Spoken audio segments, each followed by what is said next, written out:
Welcome back to the deep dive. So today we are opening a file on a case that, it just completely shattered the FBI's record books. Oh, absolutely. Not just for its complexity, but I think for the sheer arrogance of the man behind it all. We are talking about the Unabomber, a brilliant mathematician who waged this 17-year war against industrial society. And his only weapons were wood, wires, and his own meticulously crafted pipe bombs. It was a manhunt that really became an obsession for the FBI. For almost 2 decades, you had this anonymous figure terrorizing universities, airlines, computer executives. And the toll was just devastating. 3 people killed, more than 24 wounded. And you really have to appreciate the scale of it. This was, hands down, the largest, most expensive investigation in FBI history. Right. It stretched all the way from 1978 to 1996. Okay, so let's unpack this. Our sources trace the bomber's evolution from, a shy, awkward genius to this relentless, calculated serial killer hiding out in a tiny cabin in Montana. Right. So the mission today is to trace that 17-year trajectory. We're going to focus on 2 key things: the painstaking forensic analysis of every single component he used, and then the eventual linguistic breakthrough that led the FBI straight to the cabin of Ted Kaczynski. We really need to understand how the FBI managed to connect these attacks that seemed, at first, completely disparate. From a mailroom explosion in Illinois to a near catastrophe on a commercial jet. And it all begins with something that looked, at the time, like a pretty amateur mistake. The initial spark. May 25th, 1978, Northwestern University in Evanston, Illinois. Mm-hmm. The delivery point for this piece of history was a simple mailroom. Staff there spotted this peculiar package. It was shoebox size, and it was addressed to an engineering professor, a man named Buckley Christ. But here's the catch, the thing that immediately raised a red flag. The return address also listed Professor Christ as the sender. Right. Why would a professor mail a package to himself? It makes no sense. Exactly. Christ didn't recognize it. The mailing label was all wrong for university protocol. It was this basic operational security failure by the bomber that, ironically, is what saved the professor's life. So a campus security guard, Terry Marker, he takes the package to open it, and he later recalled saying almost to himself, maybe it's a bomb. And he was right. The device detonated. It injured Marker, but mostly minor cuts and burns. But it could have been so much worse. So much worse. That first device it was a really minimalist effort. Just a small metal pipe filled with a low-grade explosive, some ignition wire, all housed in a plain wooden box. It was a very modest, almost tentative start to a campaign that would end up spanning 20 years. The damage was minimal, but the pattern was set right then and there. Absolutely. Targeting universities and the institutions of technological progress. So that first bomb was small, it was contained, and it didn't really raise any national alarm bells. How quickly did the stakes escalate from there? Very quickly, and yet frustratingly slowly for law enforcement. Less than a year later, May 1979, another device goes off at Northwestern. This one severely injures a graduate student named John Harris. But this is one of the most glaring investigative failures of the whole case, right? Law enforcement completely missed the connection. They completely missed it. I remember reading about that. They just dismissed these early incidents as dilettantish pranks. Dilettantish pranks. Unbelievable. Exactly. The local police, they just saw them as isolated acts of mischief. Probably some students messing around. And because of this really short-sighted assessment, they actually disposed of the debris and the fragments from that second explosion. They threw it away. They threw it away. Think about that. They tossed away crucial early forensic gold, material that could have offered a blueprint for his entire 17-year campaign. Wow. That failure to connect the dots in '79 really highlights the challenge. But then the threat just jumped categories entirely that November, didn't it? How does an academic prankster suddenly become a federal threat? That happened with the American Airlines Flight 444 incident. This is the moment when the investigation goes federal, and the true chilling intelligence of the bomber really becomes apparent. This was the Boeing 727 mid-flight from Chicago to D.C. Right. It's suddenly filled with this heavy, acrid smoke. Panic ensues. They have to make an emergency landing in Dallas, and over a dozen passengers had to be treated for severe smoke inhalation. So why did the FBI immediately see a link here? A plane filled with smoke seems a lot less clean than a small explosion in a mailroom. It was because of the bomb's ambition and its design. The FBI was brought in because bombing a commercial airliner, regardless of the outcome, that's a clear federal offense. What Agent Chris Roney discovered in the charred remnants of that baggage compartment It was not an amateur device. It was sophisticated, calculated malice. What specifically convinced Roney that this was the same person? The physical housing. The device was still contained within one of his simple, handcrafted wooden boxes. The same signature Kaczynski used in the two Northwestern bombs. But inside that box, Roney found the crucial forensic detail. A barometric switch. A barometric switch. Okay, so wait, a barometric switch.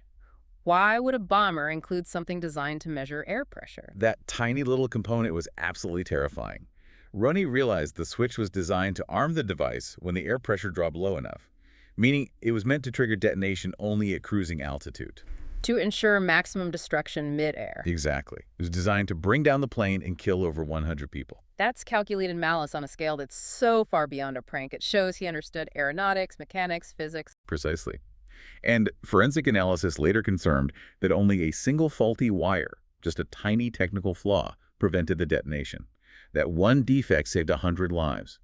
The use of a height-dependent trigger immediately told the FBI they were hunting an earnest and intelligent bomber. Someone who was a technical expert, who was patient, and who clearly had the means and motivation to attempt mass murder.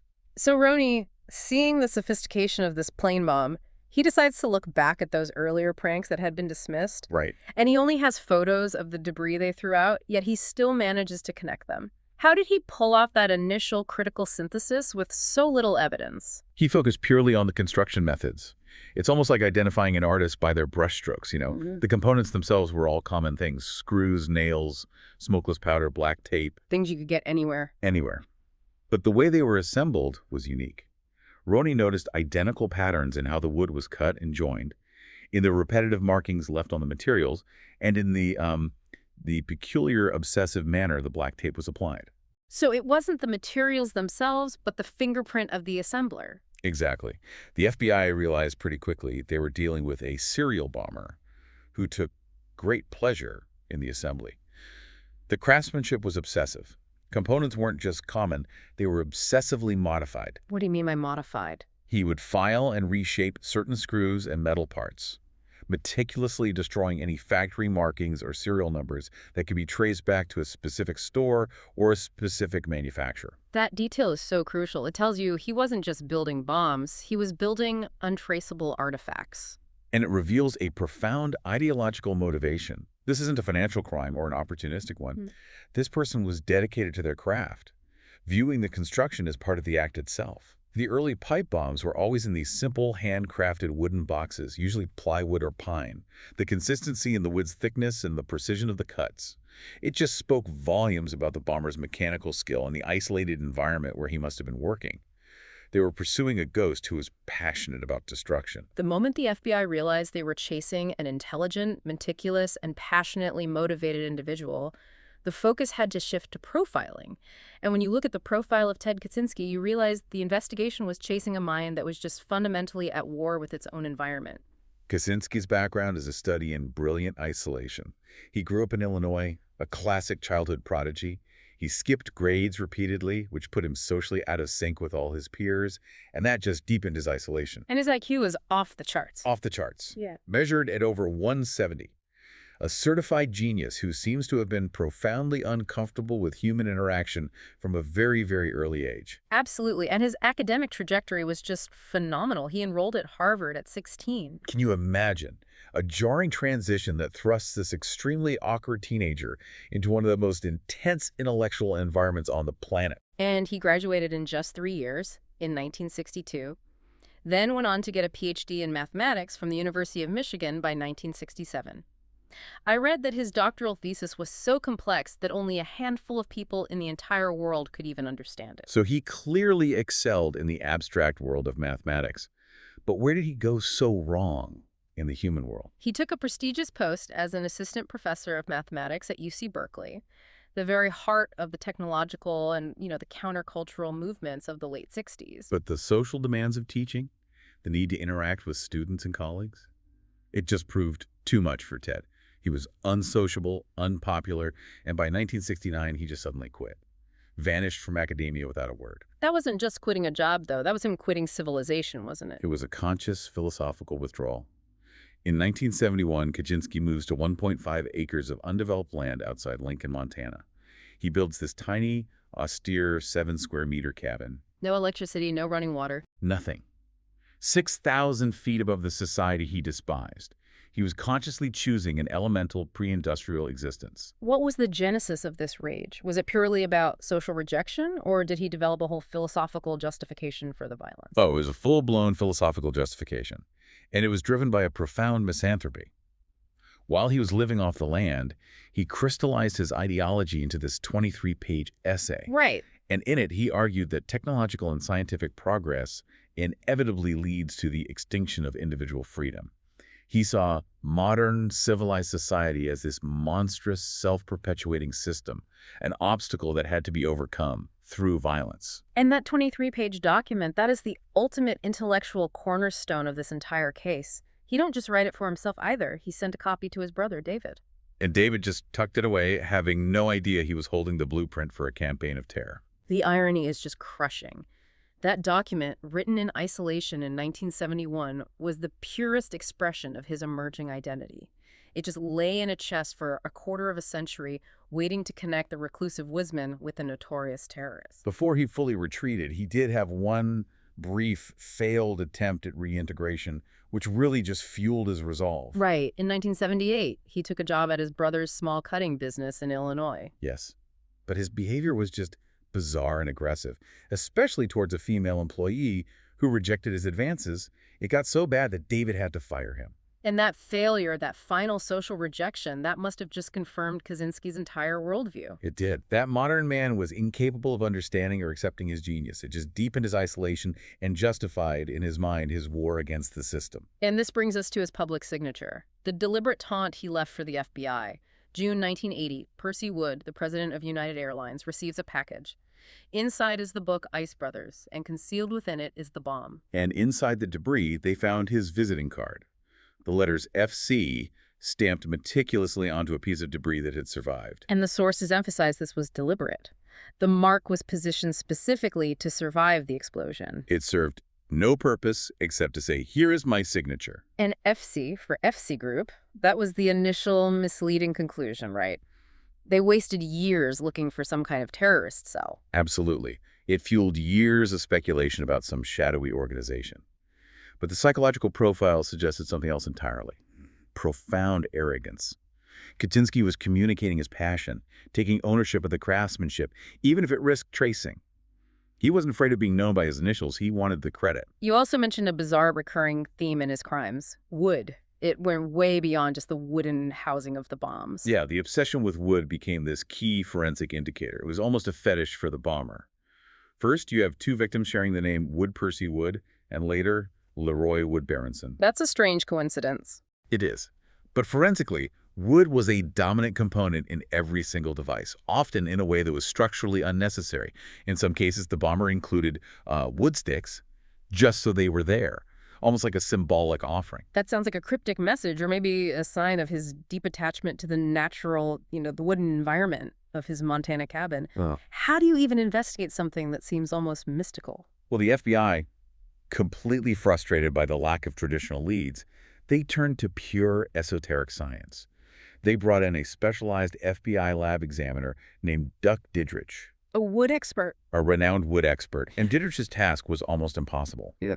Analyze the specific wood species, the growth rings, the cuts, everything to try and determine the geographical origin of the lumber. They were trying to pull a location from a forest. Exactly. It was a total Hail Mary pass. This wasn't like a fingerprint. They were trying to determine a state, maybe even a county, based on the grain and the species of pine or plywood used. What was the hope there? The hope was to pinpoint the region where the bomber lived or worked, to match his construction materials to commercial lumber operations near his suspected hideout. It just shows the level of desperation and determination the FBI had reached, turning to the smallest, most unique component to try and break the case. As the investigation was relying on things like microforensics and profiling, Kaczynski's campaign just continued to escalate, both in violence and in psychological warfare. July 1982, Professor Diogen Angelos, a computer scientist at UC Berkeley, loses several fingers in an explosion. And alongside the bomb, Kaczynski left another bizarre, time-wasting clue. It was a machine-typed note. It said, "Wow, you. It works. I told you so. RV." This was just a brilliant, cruel example of his psychological mastery over the task force. And the FBI just launched a massive nationwide investigation, right? Immediately, they checked every single person named WOU or with the initials RV in America. This sounds like a calculated ruse Yeah. designed purely to tie up law enforcement resources. It was a complete, deliberate diversion. Kaczynski was actively mocking the massive infrastructure of the FBI, demonstrating his superior intellect by sending them on this exhaustive, futile, wild goose chase. He knew the FBI couldn't afford to ignore any clue, no matter how nonsensical it seemed. And the human cost of these attacks was just devastating. It Okay. went way beyond the victim themselves. Absolutely. Angelo suffered life-threatening injuries, required a prolonged hospital stay, and tragically, within a month, his wife died because she couldn't be properly cared for due to his incapacitation. Kaczynski was destroying entire lives, entire families, not just buildings. Did the FBI get any kind of visual lead during this period? They got one momentary glimpse that would become the basis for the iconic Unabomber sketch. A custodian near the Angelo's explosion site saw a man lurking the evening before. And he described him as having a thin mustache and wearing a sweatshirt. Right, and the resulting sketch was later characterized by agents as a portrait of a disguised man, which suggests Kaczynski was already paranoid enough to adopt a rudimentary uniform for his attacks. The intensity spiked again in May 1985. John Hauser, a brilliant graduate student and an Air Force captain who had just been accepted into the astronaut program, was severely injured in the same Berkeley building. The irony there is just agonizing. It is a devastating tragedy. Hauser was permanently grounded, his entire career, his future, fundamentally destroyed by a few pounds of powder and wire mailed by a man obsessed with destroying technological progress. And then in December 1985, Kaczynski crossed the line into premeditated, clear-cut murder. This was the major escalation. The victim was Hugh Scruton, the owner of Rentec Computer Store in Sacramento. He noticed a seemingly innocuous wooden block outside his back door at lunchtime, with 4 nails sticking up from it. And the device itself was described as the strongest yet, structurally and chemically. It was a brutal evolution in his design. Yeah. A pipe within a pipe, engineered for maximum fragmentation. The sources report that the explosion blew a huge hole in Scruton's chest, actually exposing his heart. So the Unabomber was no longer a disgruntled genius. He was a serial murderer. A serial murderer. And even with this huge jump in violence, the critical forensic signatures remained. So he was still leaving his calling card? He was. The bomb contained all the Unabomber's trademarks, the meticulous modification of components, and crucially, the FC stamp on an end cap. The investigation was now operating under extreme urgency as a triple-threat murder case involving the FBI, the ATF, and the postal inspectors. The final attack before the long silence came in February 1987. Gary Wright, owner of Camp's computer store in Salt Lake City, was severely injured by another one of these devices made of a wood block and nails. And this attack offered the best, though still fleeting, visual evidence. A secretary caught a glimpse of the bomber placing the item. She described a man matching the earlier sketch-thin mustache sweatshirt. The sketch didn't lead to an arrest, but it seemed to achieve a different goal entirely. It seems like it spooked Kaczynski. That's the consensus among the task force investigators. After 9 years of continuous escalating bombings, the incidents just stopped completely after the camp's explosion. 6 long, silent years followed. And the FBI had run down every lead. Every lead, the WOU-RV ruses, the wood analysis, everything. And investigators started to believe, or at least they desperately hoped, that the Unabomber was either in jail for something else or, maybe even dead. But he wasn't. He was simply back in his 7-square-meter cabin in Montana, tending his garden, writing, and most importantly, evolving his destructive philosophy while reading about the world he'd left behind. The silence was tactical. It wasn't definitive. And that lull ended dramatically in 1993. The violent reawakening may have been prompted by the turbulent political climate of the early 90s. Right, things like the Waco siege, the World Trade Center bombing. Exactly. Events that Kaczynski might have viewed as evidence of society collapsing under its own weight, which would, in his mind, require his revolutionary push. And his new devices were instantly recognizable, but they were far more sophisticated. Who were the targets this time? The targets were highly specific and symbolic of his hatred for progress. In 1993, he severely injured Dr. Charles Epstein, a renowned geneticist at UCSF, and Dr. David Gelernter, an acclaimed computer scientist at Yale.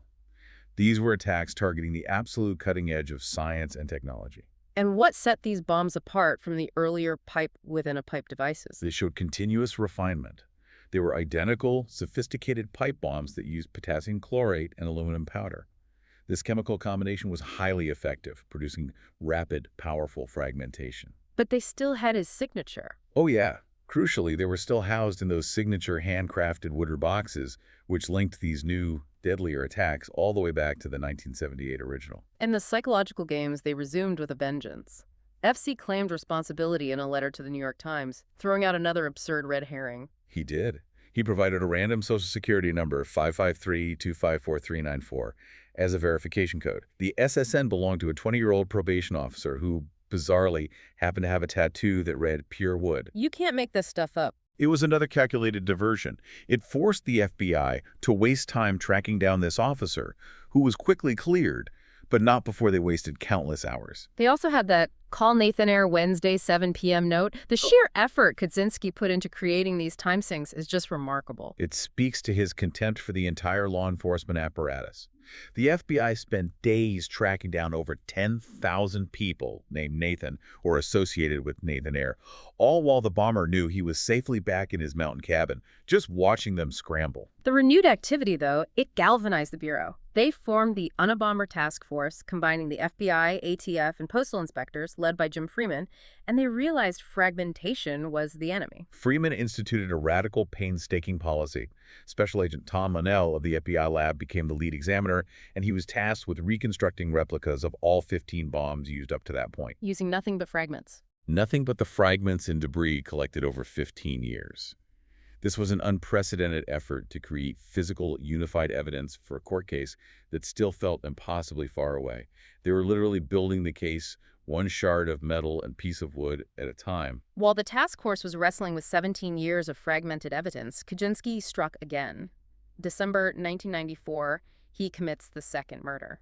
Thomas Moser, an advertising executive in New Jersey, he opened an overpostage package addressed from a fake sender at San Francisco State University. The sources described the explosion as the cruelest yet. It instantly decapitated him. And Agent Monell confirmed the signature. He did. The combination of modified components and the obsessive construction technique.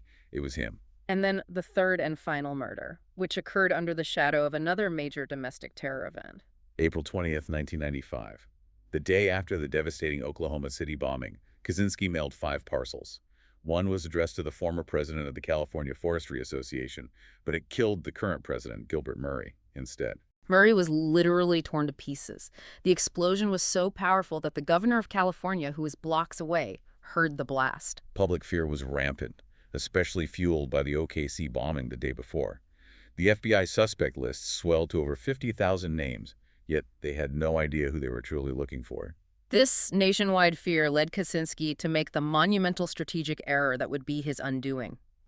2 months after Murray's murder, FD sent a letter to the San Francisco Chronicle threatening to blow up a commercial airliner at Los Angeles International Airport within 6 days. The stakes could not have been higher. They knew, based on the sophisticated bombs from 93 and 94, that he was absolutely capable of bringing down a plane. So the FBI responded with unprecedented force. A massive security shutdown. Yeah. All mail transport via commercial flights was halted immediately. Baggage checks were rigorous. Passengers were subjected to intense scrutiny.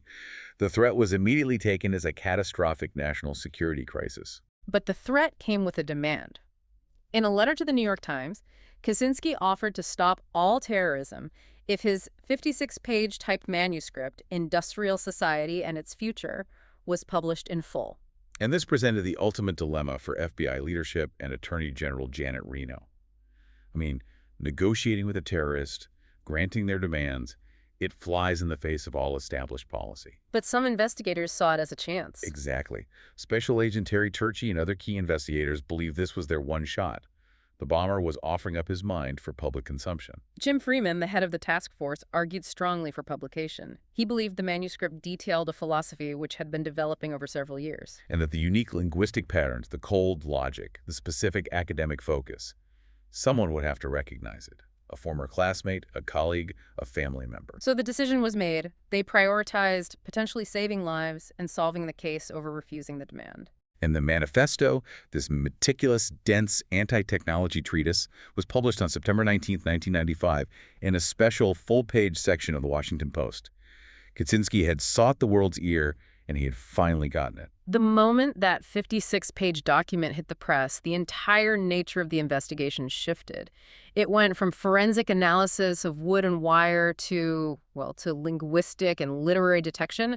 This was the moment the FBI finally had the ghost's voice. And that voice was recognized by the most tragic figure in this entire story, the bomber's own brother, David Kaczynski. David had been deeply troubled by the news coverage, which constantly highlighted the bomber's geographic connections. Chicago, Berkeley, Salt Lake City. All places Ted had lived, taught, or worked. So David gets a copy of the manifesto. What was he hoping to find? Was he hoping to disprove his suspicion? He was hoping to quell this terrifying, gnawing suspicion. But as he read it, he was just chilled to the bone. He recognized the tone, the unique phrasing, the cold logic. It wasn't just the ideas, it was the way the ideas were structured and expressed that felt distinctly like his brother Ted's decades-old writings. So David starts meticulously digging through every old letter and paper Ted had ever sent him. Where did he find the absolute proof? The decisive evidence was that 1971 essay. That 23-page rant against technological progress, the very philosophical blueprint for the bombing campaign, had been tucked away in a chest for a quarter of a century. And when he compared that document to the published manifesto? The eerie similarity was undeniable. Imagine that impossible choice. Protecting your own brother, or knowing he is a mass murderer who could strike again. David's decision must have been just agonizing. It required immense civic courage.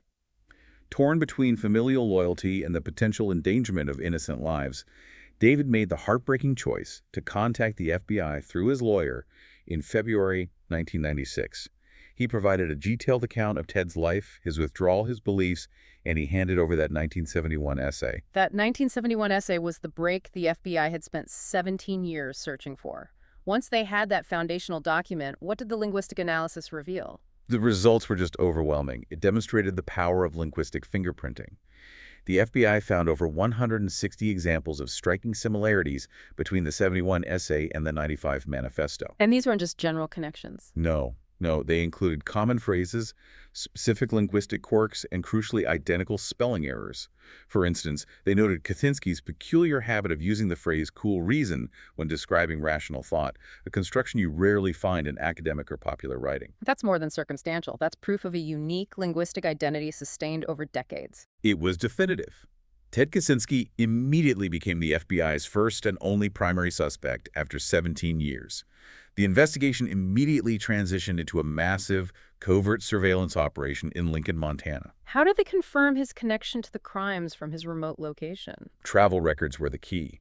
Investigators meticulously cross-referenced Ted's rare trips away from his cabin with the bombing timeline. They confirmed that Ted was always in the vicinity of Chicago, Salt Lake City, or Sacramento immediately before an Unabomber event.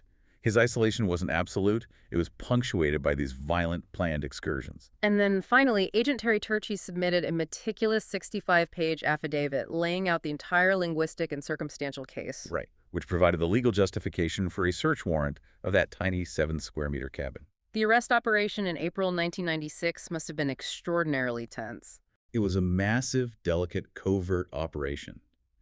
Dozens of agents infiltrated the rugged terrain near Lincoln, Montana.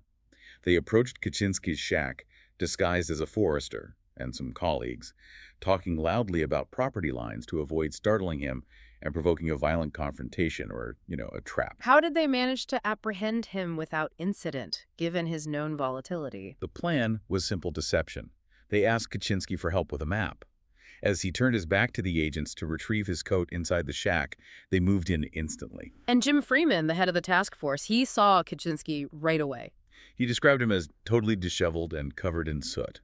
The agents who arrested him even had soot on their hands, suggesting Kaczynski had recently been working on explosive components. And Kaczynski was completely uncooperative, which meant the subsequent search was just fraught with danger. Absolutely. He refused to confirm if there were live bombs inside that 7-square-meter structure, which meant bomb disposal experts had to treat the entire cabin, the home of a certified genius for 25 years, as a potential booby trap. The initial search, though, It immediately yielded enough evidence to hold him. The sheer volume of evidence was staggering. Yeah. They found pipes, wires, batteries, chemicals, and those signature handcrafted wooden boxes. Enough materials to immediately charge him with possession of bomb-making components. And that bought them the time they needed for the full, meticulous search. And that 11-day search became the forensic goldmine the FBI had dreamed of for 2 decades. What did they find that conclusively tied the isolated man to the national terror campaign? Everything. They found ring binders filled with detailed bomb blueprints and assembly instructions that matched many of the specific devices used in the explosions. Crucially, they found the aluminum shavings and powder on the floor key components of the later stronger bombs used against Epstein and Gellinter. And what about the physical evidence, the things linking him to the initial sketches? Yes, the hooded sweatshirt and sunglasses matching the 1982 sketch were found. And perhaps the most compelling physical link was the discovery of a tiny, improvised, handmade tilt switch, a component used in the earliest dilettantish devices, and it was identical to the ones Roney had analyzed years before. What was the final, irrefutable smoking gun that closed the book on the Unabomber's anonymity?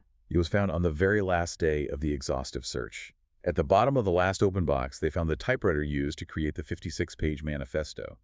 And nearby, almost ready to be mailed, was a fully constructed, unaddressed live pipe bomb, structurally similar to the one that killed Gilbert Murray just a year earlier. The physical and linguistic evidence was just overwhelming, collected over 2 decades of painful investigative work. And to ensure nothing was missed, the entire 80-square-foot cabin was ultimately lifted onto a flatbed truck and transported for further examination. Faced with this crushing weight of forensic evidence and the detailed history collected over 17 years, Kaczynski had no defense. He eventually pleaded guilty to all 10 Unabomber-related counts, including the 3 murders, to avoid the death penalty. He received 4 consecutive life sentences, plus 30 years without parole. The Unabomber case is such a profound lesson in investigative persistence. The FBI started with simple wooden boxes, and after nearly 2 decades, they solved the case not with a single stroke of luck, but by connecting that initial physical evidence to a decades-old essay through the unique linguistic fingerprint of a man who believed he was beyond capture. And what stands out is the profound tragedy of wasted genius. Kaczynski's intellect, paired with his complete self-imposed isolation and anti-technology ideology, it created a unique weapon. It allowed him to sustain his meticulous operation for so long, making him nearly undetectable within this system he hated. And that strategic decision to publish the manifesto, though so controversial, it paid off. It did, because the Bomber had such a specific, recognizable, and enduring writing style. It's the ultimate irony, isn't it? Ted Kaczynski, the mathematician who rejected modern communication and sought to destroy society through violent acts, was undone by his own obsessive need to communicate his philosophy. He wanted his words heard, but those very words were the definitive, personalized clue that led the FBI straight to his tiny soot-covered door. Kaczynski believed he was unheard by the modern technological world. He was certain that only violent action could get the machine's attention. But his highly sophisticated, decades-long operation was ultimately dismantled not by high-tech surveillance or digital forensics, but by a simple personal clue he left decades earlier, that 1971 essay he sent to his brother. David's intervention. A profound personal act of civic courage. It ensured that while Kaczynski's ideas were amplified to the world, they were permanently attached to his identity, and that led directly to his capture and destruction. And that raises a really important question for you to consider. In our current age of immediate mass digital information, where communication can be instantaneous and anonymous, if the publishing of the Unabomber's philosophy was the tool that destroyed him, how would a modern equivalent terrorist attempt to leverage or bypass the digital information systems of today? Would they choose absolute silence, or would they use the system they hate to communicate in some untraceable new way? Something to ponder long after this deep dive ends. Thank you for joining us.